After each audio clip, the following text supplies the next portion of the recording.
આજકાલ લોકો ઘૂંટણના દુખાવાની ફરિયાદ લઈને આવે છે ત્યારે એક વાત સામાન્ય હોય છે કે મેડમ જ્યારે અમે લાંબા ટાઈમ સુધી ખુરશી પર બેસીએ, સોફા પર બેસીએ અથવા કારમાં લાંબુ ટ્રાવેલિંગ કરીએ છીએ, પછી જ્યારે ઊભું થવા જઈએ ત્યારે અમારા ઘૂંટણ પર શરીરનું વજન અમે આખો નથી ઉચકી શકતા અને ઘૂંટણ જકડાઈ જાય છે. તો આનું કારણ શું હોય છે? તો આનું કારણ એક તો એવું હોય છે કે જ્યારે તમે કારમાં ટ્રાવેલિંગ કરો છો, જેમ કે લક્ઝરિયસ કાર છે અથવા સુદાન કાર છે, તો એની સીટ એવી રીતે ઇન્ક્લાઇન થયેલી હોય છે કે તમારું ગોઠણનું લેવલ હિપ લેવલ કરતા ઊંચું રહે છે. અને એવી જ રીતે જ્યારે તમે ઘરના સોફા પર બેસો છો ત્યારે ગાદી વધુ પડતી સોફ્ટ હોય તો તમે જ્યારે બેસો છો તો તમારી કમર નીચે વળી જાય છે અને ફરીથી ઘૂંટણનું લેવલ ઊંચું રહે છે.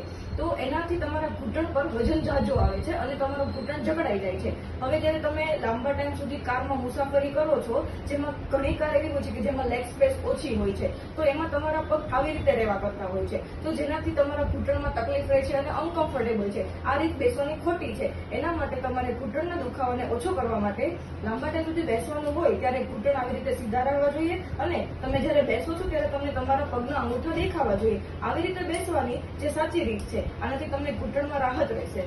અને આવા જ વિડીયો વધુ જોવા માટે અમને ફોલો કરો.